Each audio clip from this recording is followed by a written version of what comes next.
New developments tonight following Wednesday's crash of a World War II era plane at Bradley International Airport. 7 people killed in that crash and 7 others injured.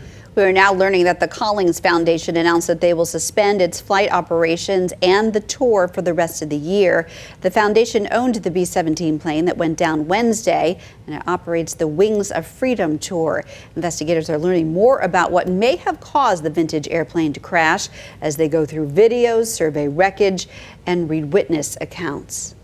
Good evening. I'm Beth Ward. And I'm Chris Pisano. As we continue to seek answers in the deadly crash, we're now learning that the company who sponsored the event, which allowed people to pay to ride on vintage airplanes, is making changes. Western Mass News reporter Audrey Russo joins us now live from Bradley with more. Audrey? Chris and Beth, as you mentioned, the Collings Foundation will be canceling for the rest of the year their vintage airplane rides. They had several planned for around the New England area. This decision, unfortunately, coming too late for the 16 people who were injured and killed in this crash, leaving behind family, friends, and concerned communities across Connecticut and Western Mass. We begin to document and move the wreckage. The NTSB this morning beginning the task of moving the charred remains of the 909 B-17. Investigators seen here inspecting the crash site. The most tragic remains already removed.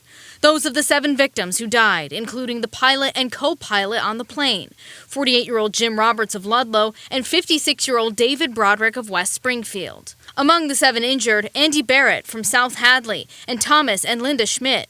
Western Mass News learning today Thomas was a 1975 graduate of Agawam High School. A neighbor telling us the couple currently resides in Feeding Hills, close to the Suffield, Connecticut border. Our investigators began interviewing other pilots with the Collings Foundation.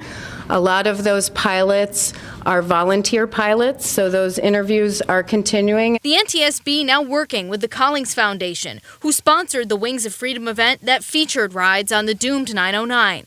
The Collings Foundation releasing a statement on their now-defunct website, saying, quote, "In the wake of a tragic accident involving our B-17, the Collings Foundation is currently suspending its flight operations and the Wings of Freedom tour for the remainder of the 2019 season.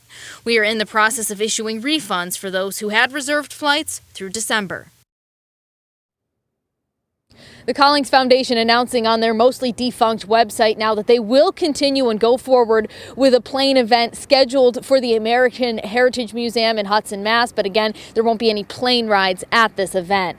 In the meantime, the NTSB is finishing up their second full day of investigations here at Bradley Airport. A preliminary report on the crash is expected in 8 days. Reporting live from Windsor Locks, Audrey Russo for Western Mass News.